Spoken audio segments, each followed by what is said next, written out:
All right, so I just finished up Divide by Brian Cornell. It's about a walk on the Continental Divide Trail. As you see in the background, is the book cover. It is narrated, let me look this up real quick, by Zach Katstein. It's a pretty decent book. Uh, the Continental Divide, if you don't know, goes from Mexico to Canada. So it's a pretty long trail. It's over 2,000 miles. They talk about it a few times, the distance, the struggles that he goes through. Um, you really do, at certain points in the book, get a picture of what he went through, what he was going through, his thought process, and things like that. Um, at times, you do get lost because he talks about some of the people he meets and things like that instead of actually his experience, even though I guess that sort of in a roundabout way and brings the story together, because when you do these long trails, you do meet a lot of cool people, a lot of good people with intentions. Um, people trying to get away from life or trying to find the meaning of life. That's sort of, I guess, what he's doing in this book as well. Um, just trying to push himself, see the world, experience something, and then find his place, I guess, which is what most people do when they go on these long trails and stuff like that. I know a couple of times he talked about the struggles he had, like with the weather, um, and maybe not being able to complete the trail itself, having to take a couple times off, like for weeks at a time, to actually like heal himself, go to the doctors. Uh, Thankfully, at the time, since he wasn't working, like his medical bills were basically uh, free or, per se cheap because of his situation. He talks about him working in the winter, two jobs to be able to afford this. So not often in books like this, you get to hear people talk about how they're able to afford this, where he actually talks about it a little bit. And then at the end, which is nice, he's like 75 miles, I believe it's from the Canadian border to the end of the trail, and weather's moving in. So he decides to wait it out a little bit for a couple weeks and then continue on doing it right. Whereas a buddy of his actually went home and was going to finish it in the spring. So it was nice to hear his thought process compared to other people's, because he talks about the weather. I'm going to get a little bit towards the end of the book now, but like October 1st, you should be off the trail because the weather gets real bad in Montana after that, and you're always playing with fire.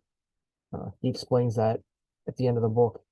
But generally speaking, I find it very interesting to hear his perspective and some of the things that he went through. This is one of the first books, if not the first book, I actually listened to about the Continental Divide Trail. Um, so it's a different perspective from a different trail. He's actually done two of the major three. He's, I think he did the Appalachian Trail, but this is his second long trail, so he has one more to go to finish the trifecta of long trails in the United States. So we'll see if he does that at all. I didn't get a chance to look at him as a person yet to see if he did it or he's going to attempt it. So we'll see what happens with that, see if he finishes it. I know he talked about his brother a little bit being ahead of him on the trail, I think by a couple weeks. So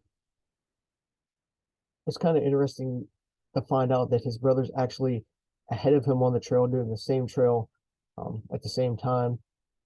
But he's running or walking, whatever you want to say, solo. But a couple of times he does meet up with people and share the trail and eat off the trail and stuff like that. Talking about hitchhiking and some of the um, people he met in town and the experiences he had in town. Like, I guess he was more of a vegetarian, vegan. And then at the one spot in town, he just saw a picture of a burger and he had to have a burger and stuff like that. He explains sometimes things like that get, I guess, irresistible is the word I guess to use.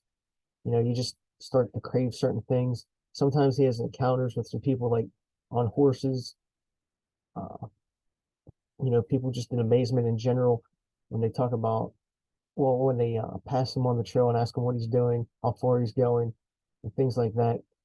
Uh, Seems like his stories are all about people who A, didn't really know how long the trail was or didn't think it was possible for a person to push themselves that far to go that long.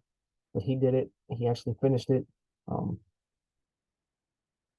I mean, it could use a little bit more substance and actually talk about more of the trail details, but uh, again, it's a little bit different from some of the other longer hiking books, which I think will still catch people's attention.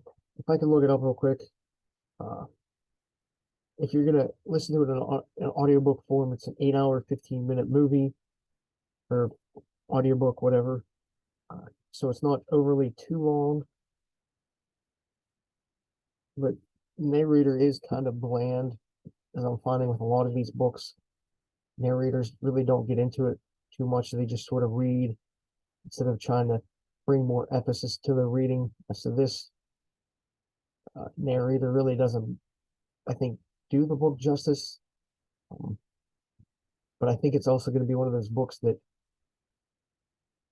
if you listen to it, you'll get it a lot more than you would reading it, just because um, I think the way the story's set up and the narration, if you're trying to read it, you might get lost a little bit. So audio form is definitely the way to go for this.